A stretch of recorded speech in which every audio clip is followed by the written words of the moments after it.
Hello Firefly fans! Today we are looking at Firefly the Artbook by Printed in Blood. Now this book is just released and I thought it'd be a good opportunity to have a quick look inside the book and give you a little bit of an idea of what kind of art you can expect to get from inside this book. So first of all, let's have a look at kind of the book itself as a sort of physical object. You can see it's fairly large. It's reasonably thick. You can get some of the art that appears on the inside on the back. The back tells us that we have artwork from over 100 visionary artists. Now, my impression is that these artists are professional artists, but the art that's in here is not in any way particularly official. Like, it's not particularly associated with the show. The feeling I get when I look through this book is it's almost like looking through like a compilation of Tumblr posts. Like, most of these appear like very good fan art, so don't expect any like original concept work from the show or movie or anything like that. So it was produced by a company called Printed in Blood, and it looks like they've produced a few other art books for other franchises, mainly sci-fi and fantasy franchises, and it's published by Titan Books. So I picked out a few pages which I think they're not necessarily representing the best this book has to offer, but I think they're reasonably representative of what you get in this book. They're not necessarily my favourites, although I do like quite a few of them. But I didn't want to show just like the best ones, and then you might be disappointed when you actually get the actual book. So I picked out ones which I think are kind of representative. I also picked them out mainly from the beginning of the book to kind of reassure you that I'm not just kind of cherry picking these. They are kind of almost random, so hopefully representative.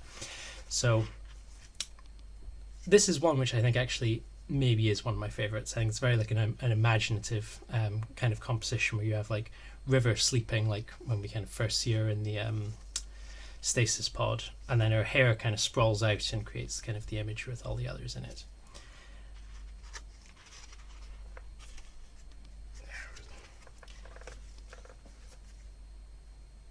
So you get quite a lot of these very like disparate art styles. And I think that's one of the things that like stands out to me most of all looking through this book. There's really a great variety of art, some more realistic, some more abstract and cartoonish, like this one is.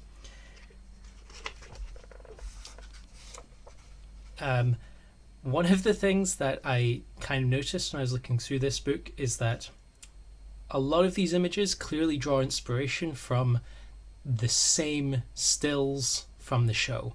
The show didn't last that long, and there are really like a limited number of like high quality, high resolution stills and like publicity art that exists. So you do tend to see like this image of Mal holding an hour. I think like appears in like various versions like 3 times throughout the book in different formats.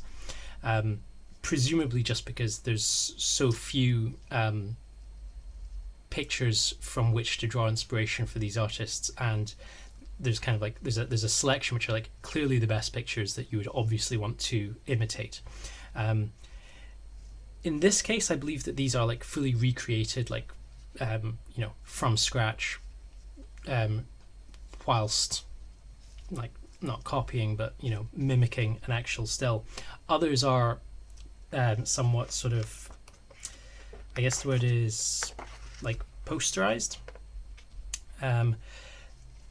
This one is maybe my favorite. I think this one's really cool. I don't know if it's entirely hand drawn or if it's like a computer effect, but this one is obviously from the movie.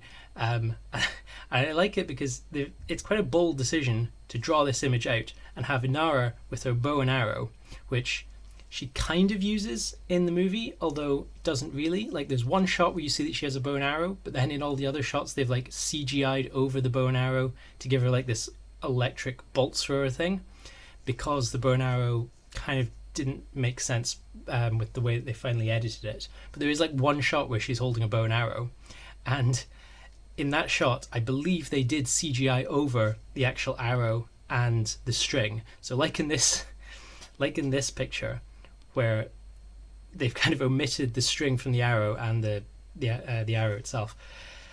I wouldn't necessarily blame the artist for that, because I think that this sort of visual inconsistency is actually in the movie as well. But I think that's really beautifully drawn, if it is drawn. I'm not sure if it's a posterized version. Yeah, like full screen, double page pictures like that. This one I think is really nice. I think this must be like an entirely original one.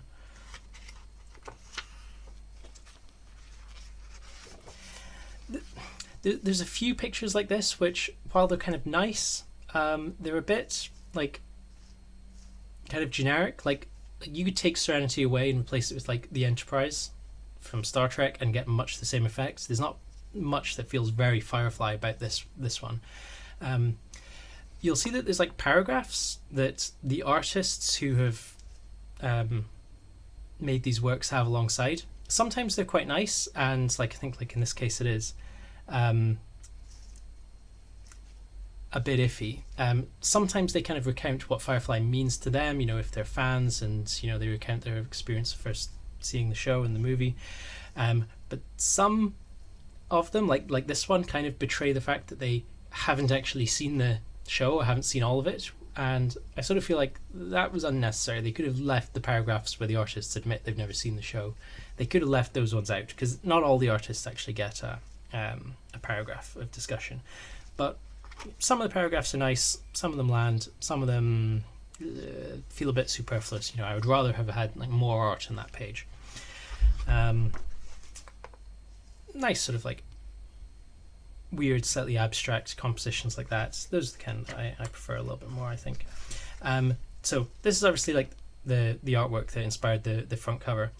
I saw someone ask about whether all the art in here is posterized, which I guess means that they take just like actual photos and stills from the show and the movie, and they kind of run them through a filter or an AI to get a kind of like slightly like painted effect, where it's I guess it is like a different composition. It is like somewhat original, but at the same time there's a sort of like, it's almost like it's too good, because it is like basically just a filtered version of like an actual photograph. Throughout this book there's a mix of that sort of thing.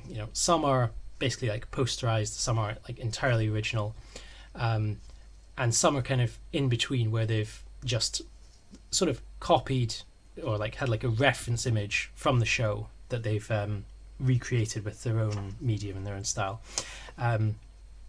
This one I'm not so sure about, but like I really like this one. So like I think that even though it's probably a little bit posterized, I'm not sure,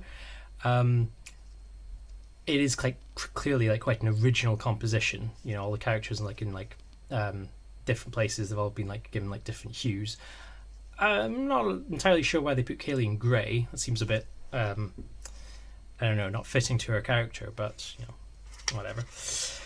And these are the ones which I think are really cool, and I think these are the ones that probably I was like expecting to see most of all in this book. And I don't know if there's one for like every episode, but I guess like the idea is that they've like created like a movie poster that fits with individual episodes, and I think that these are pretty original and pretty creative. So like there's one for Our Mrs. Reynolds, War Stories, and there's a few others. I don't think there's one for every single one. Final thing to note, which I think is like, it's a little bit cheeky, but it's worthwhile pointing out. On the front it says Introduction by Nathan Fillion and Alan Tudyk, and like I guess the fact that they put this on the front cover is kind of a selling point for the book. I don't know that this introduction, which is really worth boasting about. It's sort of like Nathan Fillion has sent a text, and like I guess Alan Tudyk's contributed something, but like it's not a particularly insightful introduction, if I'm honest. The book's also like split up into chapters for some reason, which like I guess it works. I don't want to show you like everything that's in this book, because I think that's pretty unfair to the publisher and the producers and the artists. You know, they put a lot of hard work into this.